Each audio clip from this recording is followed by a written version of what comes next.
Hi readers, I raided the new bookshelf today because we just got a big load of adult books in, and I thought I would take a little, look at and see what was there. So I found A World of Curiosities by Louise Penny. I think this is number 18 in the Chief Inspector Gamache series. Penny is a well-loved author. Her books typically have long request lists, and it is on the shelf right now. So this is on the new bookshelf in the foyer as you enter the library. The next one I saw was Alifair Burke. Her latest book is called Find Me, and she writes these suspenseful thriller novels.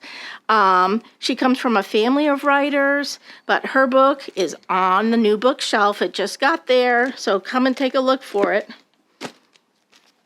Let's see. The next one I have for you is number 3 in the Thursday Mystery Club series by Richard Osman. This book was sitting on the new bookshelf. This is the large print version, so no eye strain here. If you're interested in that series, come down and get it. The last one I have for you is the new Ellen Hilderbrand book. And if you're a reader of Hilderbrand, you know that she writes a lot of beach books, a lot of books set on Nantucket, a lot of happy summer books. This book was available in large print, came in during the month of February. It's ready for you if you're interested in Ellen Hilderbrand. And just as an aside, Yankee Magazine for February had an article about Ellen Hilderbrand and has beautiful pictures of Nantucket where she lives. And she just signed a new contract with her publisher for her last book. So she's going to be giving up writing in a few years. So she's on her last batch of books with her publisher. So if you're interested in any of our new books, the ones I've mentioned here, or if you just want to come down and peruse the latest, you'll find them in the foyer in the Goffstown Public Library. Hi, my name is Patty Pennick, and I'm the head of youth services at the Goffstown Public Library. Today I wanted to share some books with you that are written about a topic near and dear to all of our hearts right about now, and that is springtime. The books that I picked for you do a wonderful job of using art to tell stories along with the words. And of course, we all know that picture books for children are a gateway into the world that they live in. So I picked 2 of my favorite authors and illustrators, they do both, that I think do an exceptional job using art to support the subject matter.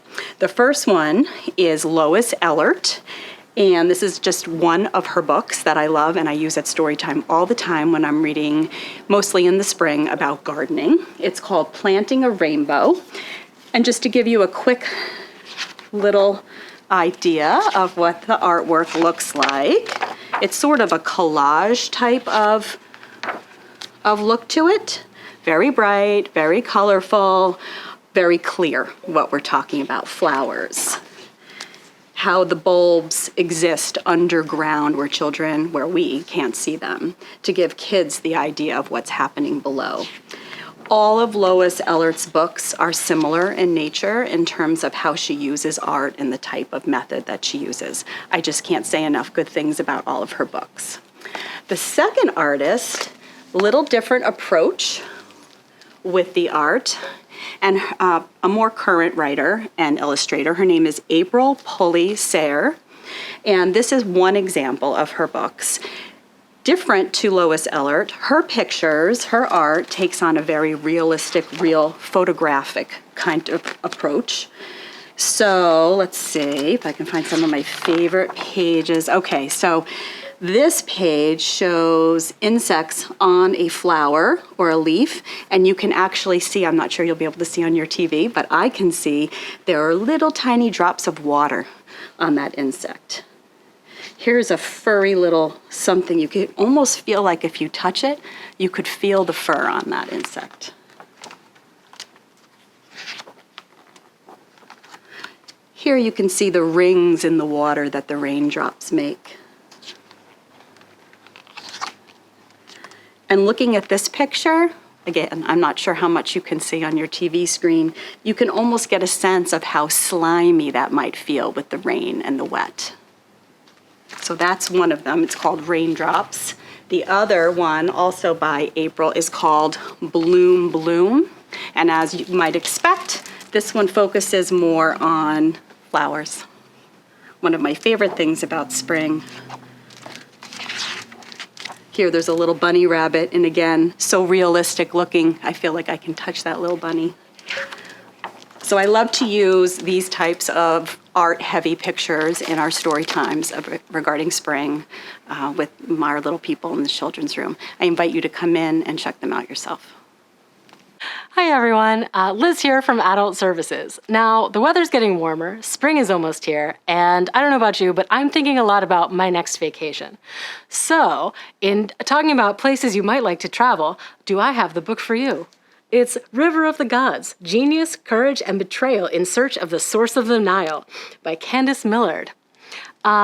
I don't know if you were planning on visiting the Nile or not, but either way, this is still a really great nonfiction read. This is based on this is the true story of two Englishmen, Richard Burton and John Hanning Speke, who were sent by the Royal Geographical Society to be the first people to find the source of the Nile.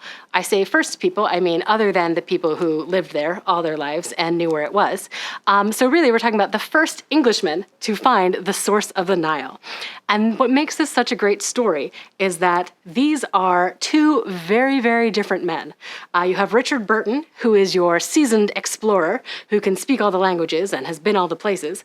And then you have John Hanning Speke, who is brand new to this, has a lot of money and a lot of enthusiasm. And so they go through all sorts of adventures to try to get to the source of the Nile.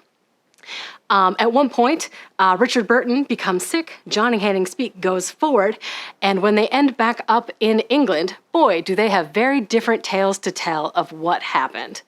And so what used to be a great friendship and partnership in this endeavor turns into a bit of a popularity contest for who is telling the truth about their quest for the source of the Nile.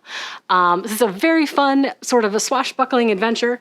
So if you are interested in some armchair traveling to Egypt and the source of the Nile, I recommend River of the Gods.